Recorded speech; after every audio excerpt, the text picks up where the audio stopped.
Welcome to the most disliked show on YouTube.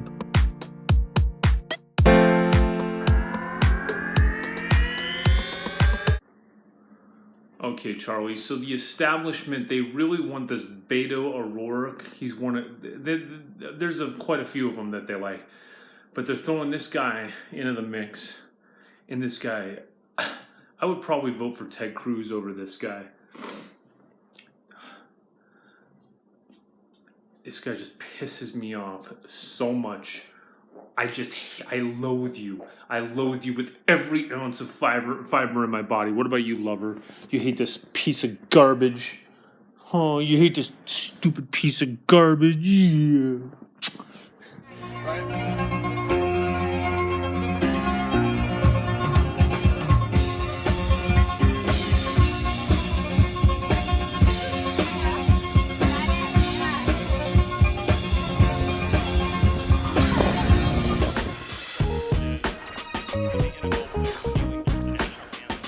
Think of nothing more American than to peacefully stand up or take a knee for your rights anytime, anywhere, any place. Okay, this guy, he's right about that, but he's right about Colin Kaepernick, but he's putting on a performance. You can tell he's performing. So even though he's right, he's not authentic. I showed the video to my wife, and she was like, she just saw the very beginning of it. She's like, "Oh, this guy's so bad. He is so bad. He's just all about money." And she knows people she can figure out people very quickly. You are a fake liar. I'm so fucking proud of you guys. I'm so fucking proud of you guys for voting for a business guy like me, a stiff uptight guy like me, a skateboard. I just lost. I'm sorry. I need to touch my viruses. Apparently I just lost the skateboard vote by skateboarding. Oh my God! He said fucking. He's so courageous. I want to just give him like a lot of goodwill and encouragement.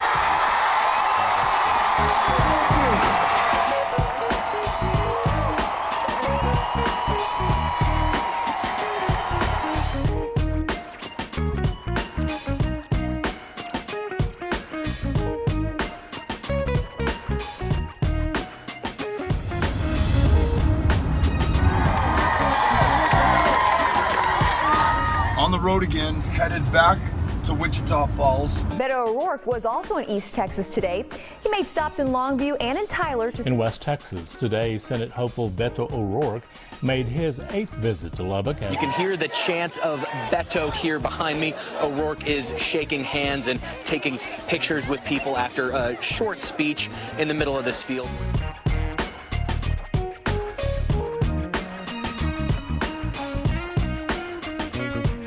We decided that we would run a grassroots campaign, visit every county, not accept a dime from a single political action committee, listen to everyone regardless of the differences, don't care who you voted for president last time, doesn't matter to me who you pray to, could care less who you love, how many generations you've been here, or whether you just got to Texas yesterday. We are together now and we have this chance to do something amazing for this country that we love so much.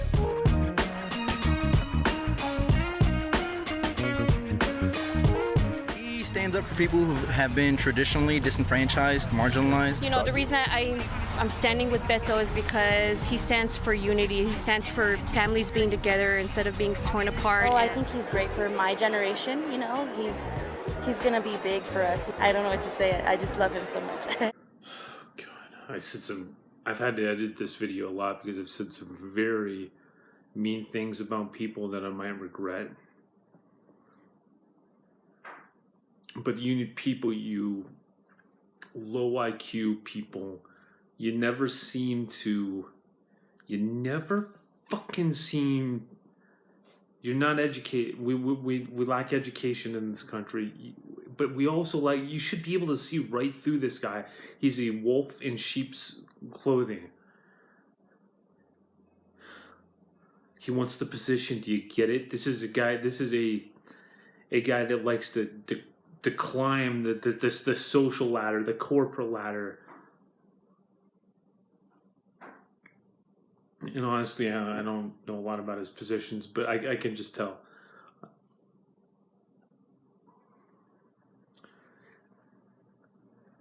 Okay, let me give you an analogy. Bernard Sanders, all right? Okay, so let's say you've got a quarterback. You got a quarterback of your team. He's been doing it forever. He's been doing it his whole life. He can throw 70 yards on a line. This guy's unbelievable. He can scramble. He always makes the right decision. He always makes the correct decision, just like Tom Brady. This guy is focused. He's smart. He's been under the best system. He's been we think this guy will do well. We think that we can bribe this quarterback. We think this quarterback, these fucking assholes. We want this quarterback we want this guy to be the quarterback, even though he just throws like this and it goes like 10 yards. No, we think he's the better guy. You shouldn't even be trying. You know what I'm saying? If you cared anything about the country, you would just not even try. You should not. Beto, I hope you watch this because I hate you so fucking much.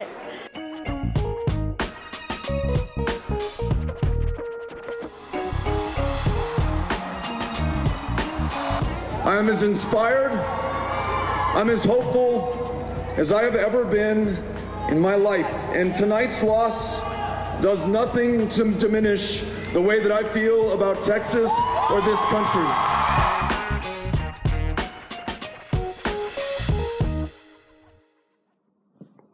Okay, so you saw a douchebag corporatist that doesn't know, doesn't care, just a stupid idiot that needs to get slapped around severely. Now let's show you the real thing.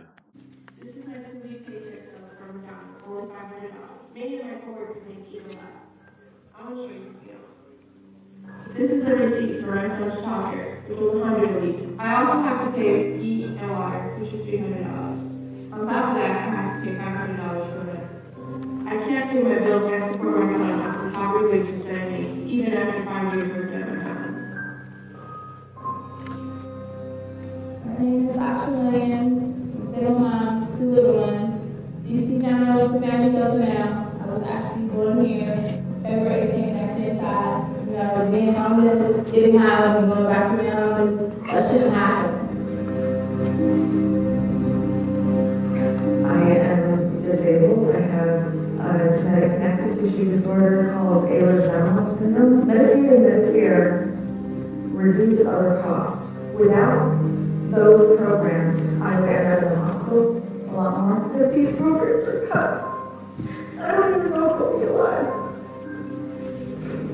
And that scares the crap out of me. And it also makes me really, really angry.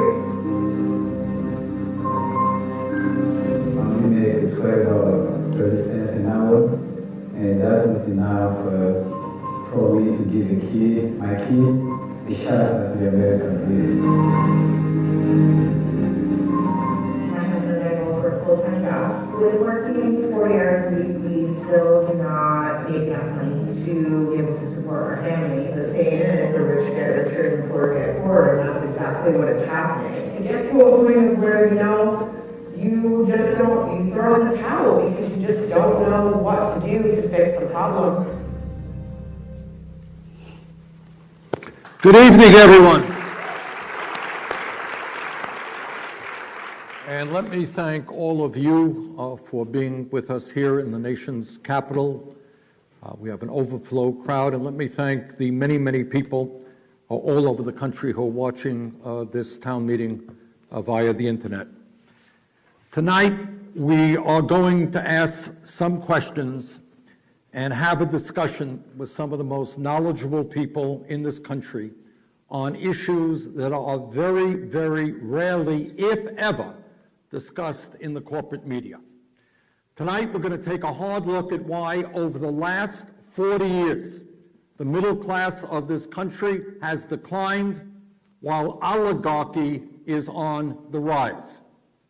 And why during those 40 years, over $13 trillion in wealth has been transferred from the bottom 99% to the top 1%.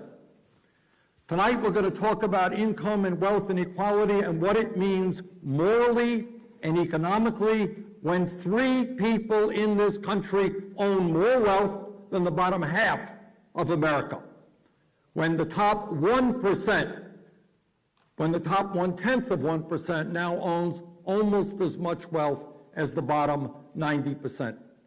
We're going to talk about our national priorities, when in recent years we have seen an incredible growth in the number of billionaires, while 40 million Americans in our country continue to live in poverty, and we have the highest rate of childhood poverty of almost any major country on earth.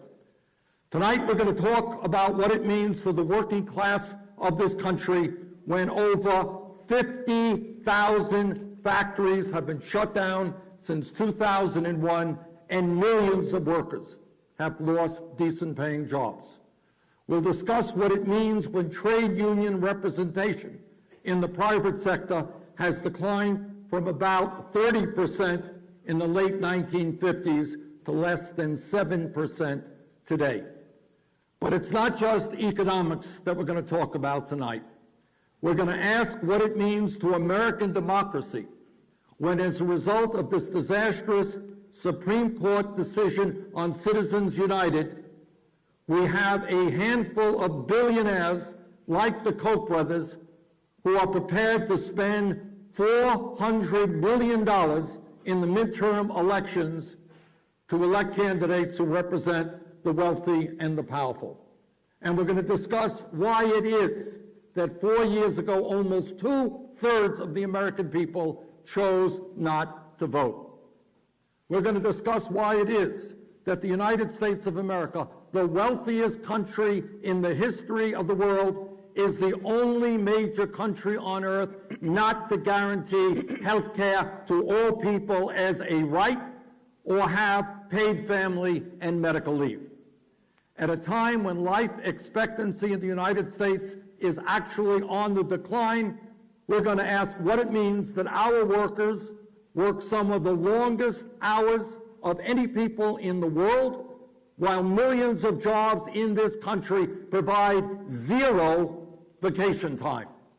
What does it mean that in a highly competitive global economy, we've got hundreds of thousands of bright young kids who cannot afford to go to college, and millions of others who are struggling with outrageous levels of student debt? But tonight's discussion is not just an analysis of our problems.